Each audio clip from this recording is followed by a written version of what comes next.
The patient was going to die. Dr. Colum Wexford knew it, and so did every resident standing in that hallway. The bypass machine had failed at 11:47 p.m.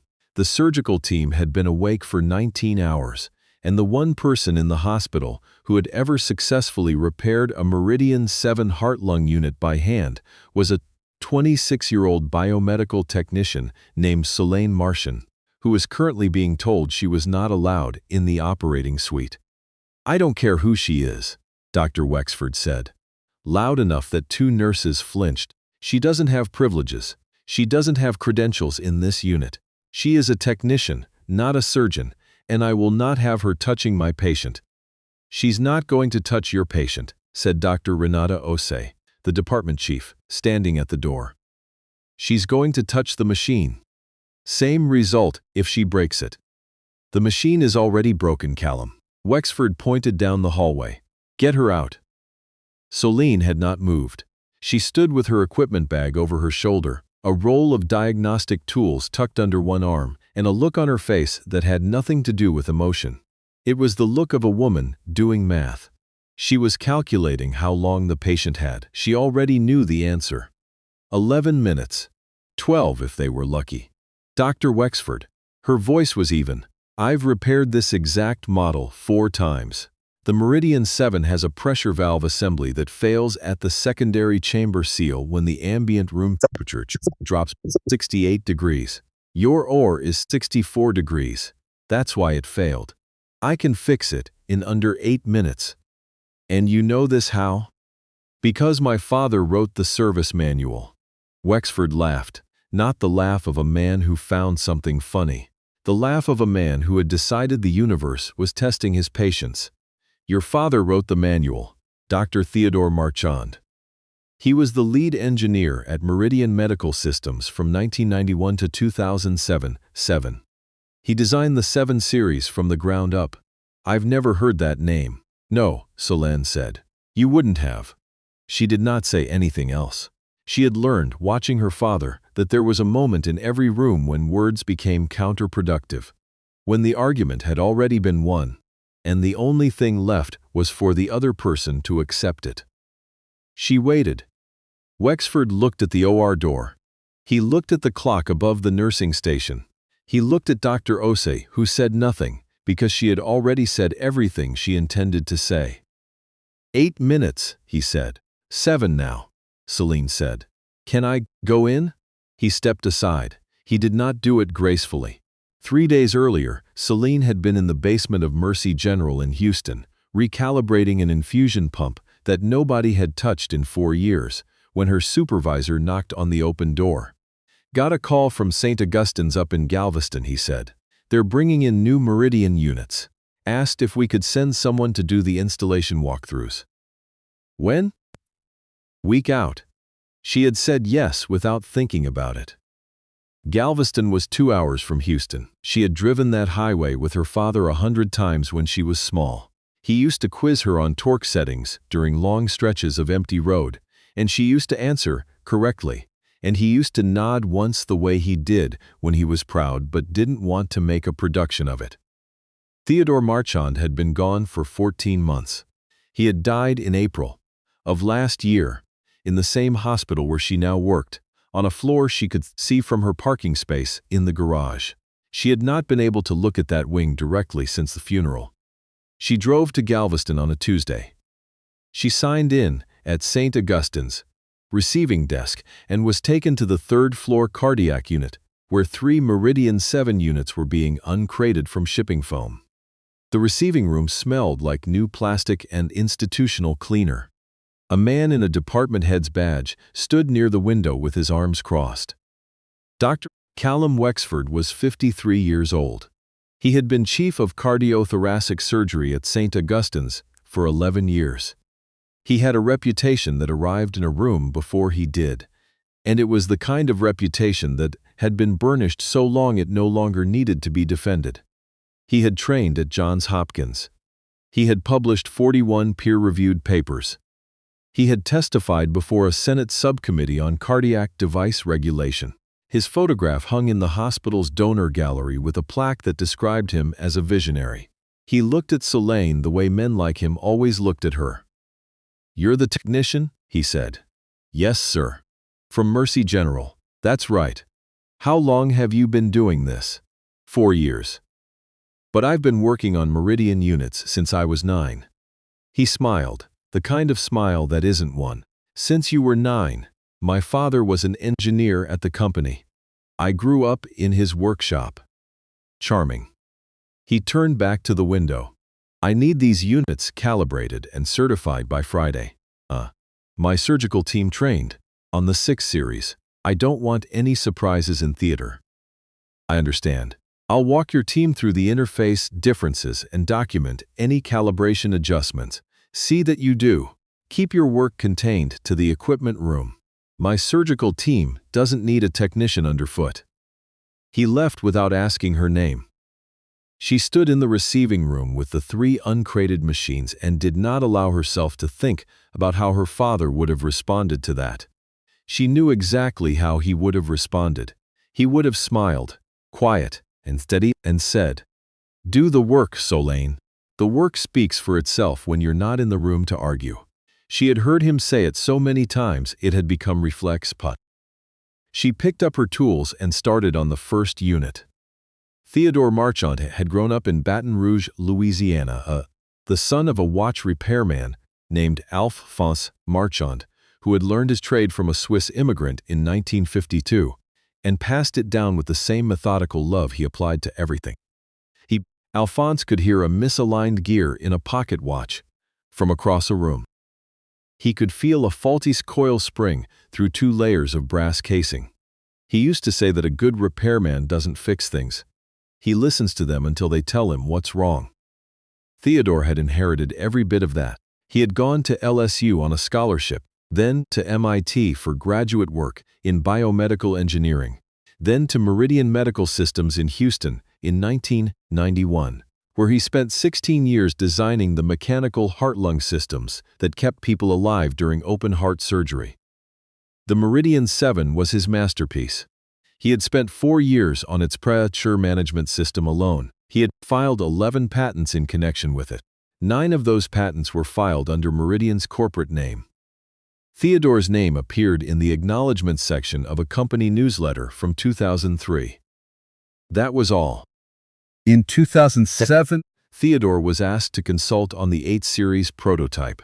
He submitted a design document that proposed a new thermal compensation valve, a solution to the pressure failure problem that had caused 4 Meridian 7 units to malfunction in cold operating rooms. The proposal was rejected. 3 months later, a modified version of his thermal compensation valve appeared in the 8 series schematics under a different engineer's name. Theodore asked about it. Once, formally in writing. He was told that any work produced during his employment was corporate property, and that his characterization of the situations was inaccurate. He left Meridian in 2008. He opened a small biomedical repair consultancy in Houston that earned just enough to keep its doors open. In 2011, Meridian released the 8 series to market. The thermal compensation valve was listed as the product's primary innovation. The engineer whose name appeared on it was quoted in 3 industry publications. He won a design award. Theodore Marchand was not mentioned in any of it. He kept working. He built a reputation in the repair community as the man you called when a machine couldn't be fixed. He kept teaching Solène. He kept his father's watch on his wrist and his notebook on his workbench. He died at 61 of a cardiac event that, his daughter noted with a particular bitterness, would have been treated with a machine whose pressure management system he had designed. She had been with him. She had held his hand. She had driven home in the dark and sat in his workshop for 3 hours among his tools and his notebooks, not doing anything. Just sitting in the space where his voice still lived. The next morning, she had applied for the position at Mercy General. The second day at St. Augustine's, she found the problem. She was running a thermal sensitivity calibration on Unit 2 when the diagnostic readout showed a variance in the secondary chamber seal that was outside tolerance by 0.3 milliliters. It was not a dangerous variance under normal conditions. Degrees Fahrenheit, that variance would allow a microcollapse pressure. Very immediately.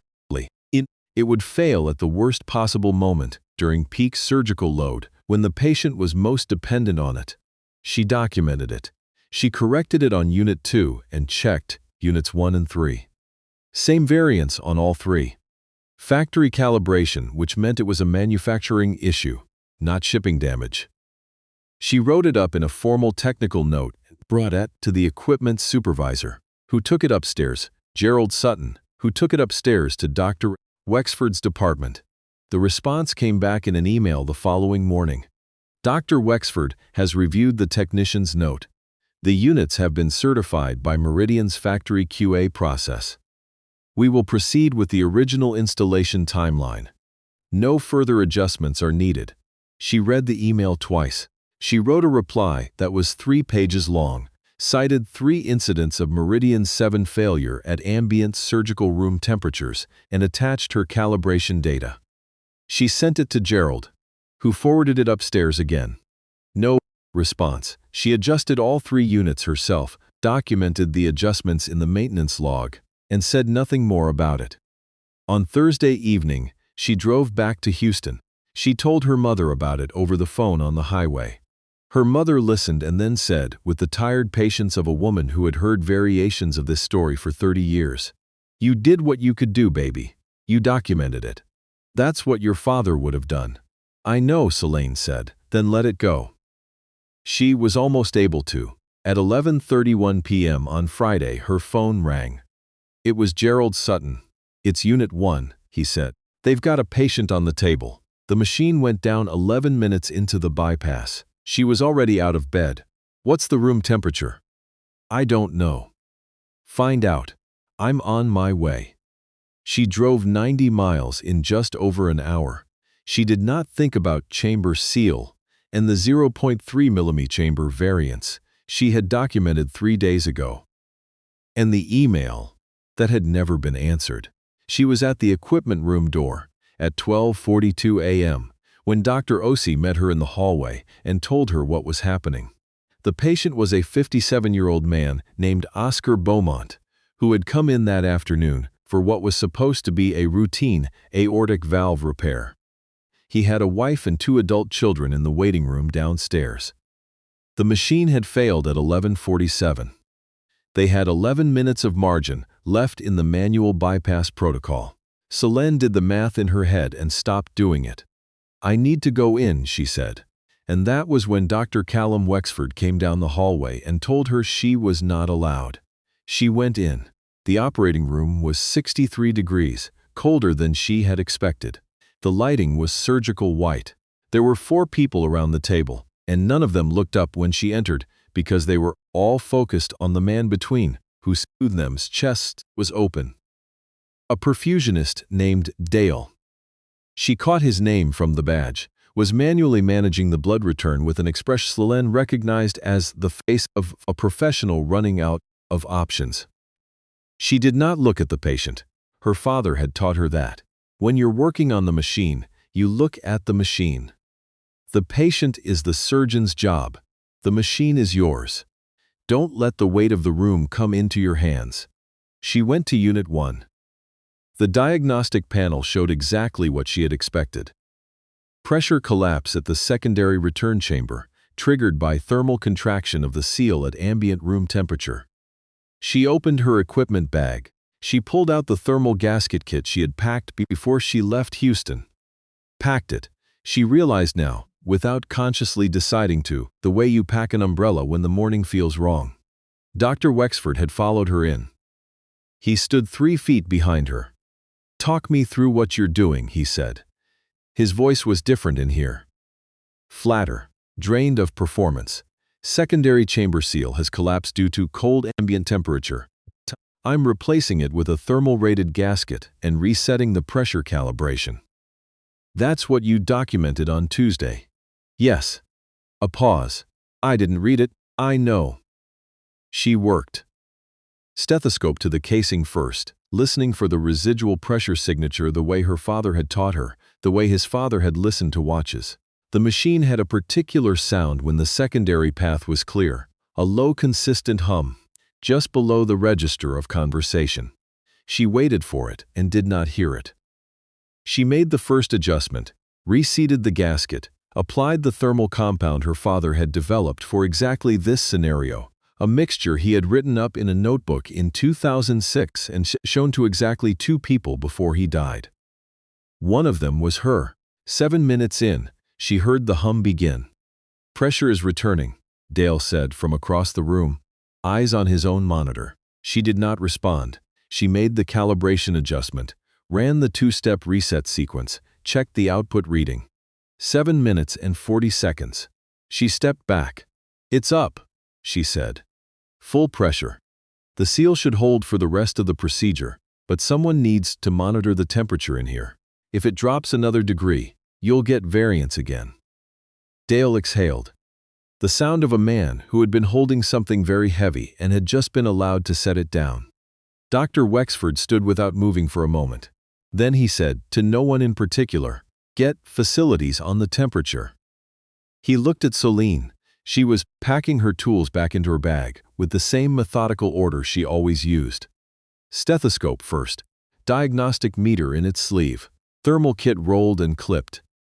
"Miss Marchand," he said. "You can go back to your patient," she said.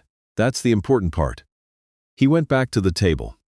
She walked out of the OR, sat down on a chair in the hallway, and pressed her hands flat against her thighs. They were not shaking. She had not let them shake. But now, alone in the corridor at 1 in the morning with the sounds of the machine running steadily through the closed door, she allowed herself 30 seconds of shaking. Her father had taught her that too. You hold it together in the room. You let it out when you're alone, never the other way around. 30 seconds. Then, she stood up. Oscar Beaumont came off the bypass machine at 3:18 a.m. His valve repair was completed without further incident. His wife, a woman named Claire, was told the news in a family consultation room on the 2nd floor at 4:05. The surgical team received her gratitude in full. The name of the person who had kept her husband alive at 12:47 a.m. was not mentioned. Solène had already driven halfway back to Houston. She arrived home at 5:30, sat in her driveway for a while, then went inside and fell asleep in her work clothes on the couch. She slept until noon. When she woke up, there were 2 missed calls. One from Gerald Sutton, one from an unknown number with a Houston area code. She called Gerald first. "Dr. Wexford wants to talk to you," he said. "I heard him. He's been trying your cell since 6 this morning. I was asleep." "Solène." Gerald paused. "He's been talking to the hospital board. He pulled the maintenance logs from Tuesday. He read your documentation. He called Meridian's technical division at 7 a.m. and asked them to verify your analysis." She was quiet. "They confirmed it. Every word of it. The factory calibration process has a known tolerance issue in cold room environments. It's been flagged internally for 18 months. They just haven't issued a recall because it would cost them $11 million. "I know," she said. "You knew about the internal flag." He wrote a letter to Meridian's engineering board about the cold room variants. He'd been seeing it in repair calls for years. They didn't respond. She paused. He kept a copy. The silence on the line was long. "Solène," Gerald said carefully, "do you understand what that means? If your father documented this problem 4 years ago and Meridian had that letter..." "Yes," she said. "I understand what it means." She called the unknown number back. It was Dr. Wexford. He did not begin with pleasantries. "I owe you an apology," he said.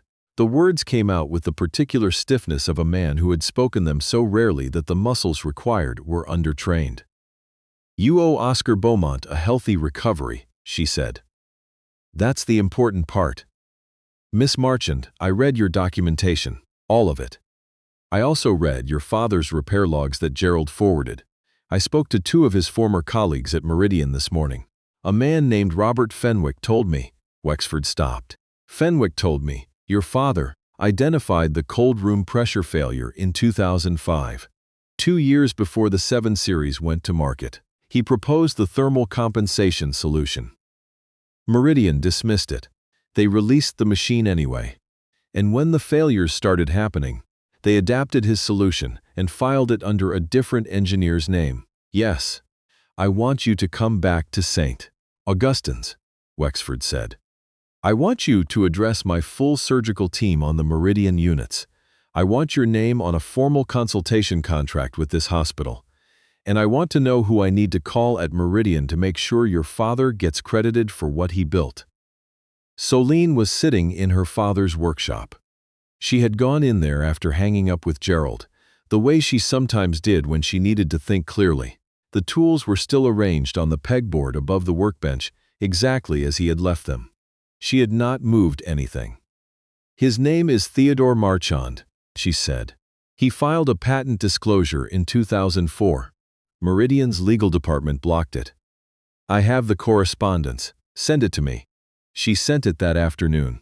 16 years of correspondence, her father's original design documents, and a letter he had written in 2019 to Meridian's CEO that had never received a response. She had kept it all in a fireproof box under his workbench. He had told her to keep it safe without telling her why he thought she might need it someday. She had thought he was just being careful. She understood now that he had known, with the knowledge of a man who has watched the same thing happen to himself repeatedly, that someday would come. Meridian Medical Systems received a formal legal demand letter 11 days later, drafted by an attorney named Patricia Whitmore on behalf of the estate of Theodore Marchand.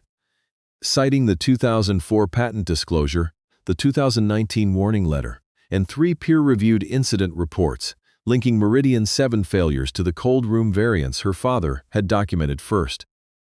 They settled in 7 weeks. The terms were not disclosed. What was disclosed, because Solène required it as a condition of settlement, was this: a formal correction to the Meridian 7 series technical documentation, crediting Theodore Marchand as the originating engineer of the cold room thermal compensation solution, a public statement from Meridian's board, and an endowment funded Marchand Fellowship in Biomedical Engineering at LSU, his alma mater. Dr. Wexford published a letter in the Journal of Cardiothoracic Surgery describing what had happened on that Friday night, including his own decision to turn Solène away. He did not soften it. He did not editorialize. He stated the facts, named the people, and concluded with this: a patient is alive today because Theodore Marchand's daughter preserved his knowledge and applied it under pressure when institutional arrogance had failed. The least we can do is say his name. It was the most read letter the journal had published in 6 years. Gerald Sutton sent her a screenshot with a note that just said, "Read the comments." She read some of them. She put her phone face down on the workbench. She kept her position at Mercy General. She did not ask for a promotion. She did not apply for Dr. Wexford's formal consultation arrangement immediately, though she accepted it 3 months later. On her own terms, with a scope of work she drafted herself. She took on 2 apprentices in the spring, a young man named Calvin, who had just completed a biomedical engineering degree at Texas Southern, and a young woman named Priscilla, who had been working in repair for 2 years and had a gift for listening to zmaps that reminded Cinda machines. Solène of her grandfather. She taught them the way her father had taught her. She told them about the secondary chamber seal and the 0.3 millimeter. She told them to document everything, formally, with dates, even when no one responded. She told them that the machine will always tell you what's wrong, if you listen to it correctly, and that the job of a repair technician is to hear what everyone else is too important to notice. She did not tell them about the Friday night in Galveston right away. She told them later, when they were ready, when they had seen enough of the work to understand what it meant. Oscar Beaumont sent her a letter in August. It was handwritten on cream-colored stationery, 3 paragraphs. He thanked her for what she had done. He said his wife had asked him who had fixed the machine that night, and he had been embarrassed to discover that he did not know, and that he had made some calls to find out. "My surgeon tells me it was you," he wrote. He also tells me I would not be here to write this letter if you had not driven 90 miles in the middle of the night to do your job. I don't know what I can offer in return. I only know that I want you to know that it mattered. That you mattered. Whatever name goes on the patent and whatever credit goes in the journal, I am the one who woke up in the morning. And I know who I have to thank for that." Solène read the letter twice. She folded it and put it in the fireproof box under the workbench, next to her father's documents. She went back to work. There is a particular kind of invisibility that gets handed down through generations like a gene. Not the invisibility of failure. That kind at least leaves a trace.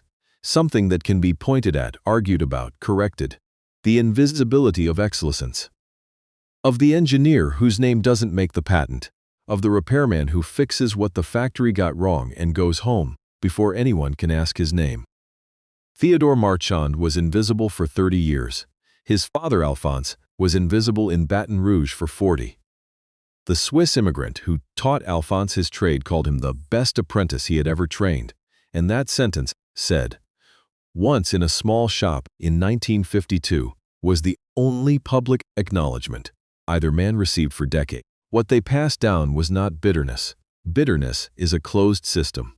What they passed down was the skill and the patience to keep using it even when the room refused to see it, and one quiet instruction that moved from grandfather to daughter like a hand tool, worn smooth with use. Listen to the machine until it tells you what it needs, and then fix it. That's the whole job. Everything else is noise." Solène Marchand listened. She drove 90 miles in the dark to a hospital where a man she had never met had already sent her away once. She walked into his operating room and fixed the machine he had told her she couldn't touch.